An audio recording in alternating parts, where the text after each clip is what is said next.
Sri Gurubhyo Namaha. Om Sri Mahaganathipataye Namaha. Apadam apahārtāram dātāram sarvasampadām lokābhiramam Sri Ramam bhūyo bhūyo namāmyaham. We have been looking at the great slokas that have been given by the great sages for the sake of nothing. They have neither gained anything out of it, neither had any expectations from this work. All they have to do is, or all their intention was that to pass down the great gem called, the great power called Dharma down the line to all the generations. Such is the tradition, such is a Guru Parampara that we all belong to. That one Guru Parampara, that is Sanatana Dharma. And in this series, in this series of Jeevana Ramayanam, we have been looking at the most important slokas, the slokas that could guide us through even the toughest of the times in our lives. And I really want to share these important tips, important points that Rishis have given to us that we can share with our children, with our adults, and with our even the elders. Sri Ramayanam, be it Mahabharatam or any Puranam, it's not for some time when we retire and we sit back in the chair and go through them. It is not for those times. These Puranas are to be learned before we jump into the life. Jump into the life in the sense before we jump into the professional life. That is, we have to learn this during our educational phase and throughout the life too. Because life is a never-ending chapter where we learn continuously. So the last video we have looked at Buddhiman. And the slokam that we are discussing here is Buddhiman Madhurā Bhāshī Purva Bhāshī Priyam Vadaha Viryavan Nacha Viryena Mahatasvena Vismitaha. Valmiki Maharshi, while delineating the qualities of Sri Rama in the first sarga of Ayodhya Kanda, he mentions this sloka describing the qualities of Lord Sri Rama. And in this we have seen what is Buddhiman, and next comes the word Madhurā Bhāshī. The word itself explains the meaning of that. And that is Madhurā Bhāshī. Madhura means sweet. Bhāshī means having speech. Person having that speech, the quality. Bhāshanam asya asti. Bhāshī. Bhāsha asya asti va. Asmin asti va iti. Bhāshī. So we always forget one thing when we are dealing with the elders. That is, they have seen so much in their lives. They have been through so many things. And after all this, they have reached that stage. And their times were completely different. Not that our times are different and these important morals should be shunned. The only meaning is that those times they had that propensity and inclination to adapt certain qualities that made their lives better. And even today we can do that. But in those days it was more favorable. Better favorable when compared to these times. For example, when elders say, wake up early, immediately the young start getting impatient. They shout at the elders. They simply retort back at the elders, saying that you don't know what I'm going through. How many times will you keep shouting that? Stop jabbering, stop the gibberish. This kind of impatience is growing in the young. Madhurā Bhāshī, Sri Ramachandramurti always used to speak sweet. The sweet talk was always there, either when he was calm and even during the times when he was angry. We can see this during at certain places in the Sri Ramayanam, how Sri Rama speaks in different situations.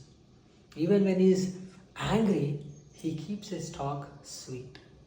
He expresses his anger sweet. What happens with that? Madhurā Bhāshī, with that, immediately his anger doesn't turn into rage. Rage is Krodha, anger is Kopaha. Kopaha is allowed. Krodha is completely not allowed. That needs to be avoided. So as long as the words are sweet, like Sri Rama, when he is even angry, his anger completely guides the person in front. He uses that anger to change the system or to improve the other person, a friend or his people. He doesn't use the anger to crush the people, to benefit his ego. The only purpose of the anger is to change the system or improve the behavior or correct the wrong. That's the main point of the anger. And especially in these days, when elders start telling something, when elders start repeating something over and over again, the young immediately get triggered. What is the reason for getting triggered? Because they just can't stand that repetition. They just can't stand the elders trying to moralize them. They just can't stand when the elders start pointing out the mistakes in them.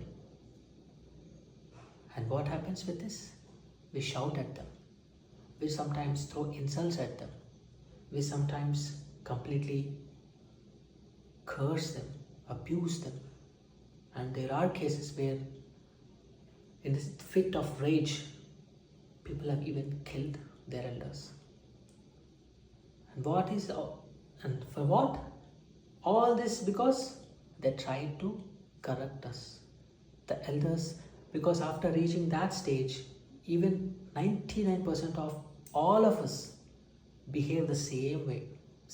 Being senile is, our brain doesn't stay in our control, because Manaha eva karanam manushyanam bandha moksha yoho. For liberation and for the bondage, it's the manas that is the karanam. If the manas stays in control, that is liberation. If manas is bonded to something, that is samsara. And it's not easy. So 99% of us turn into just like them.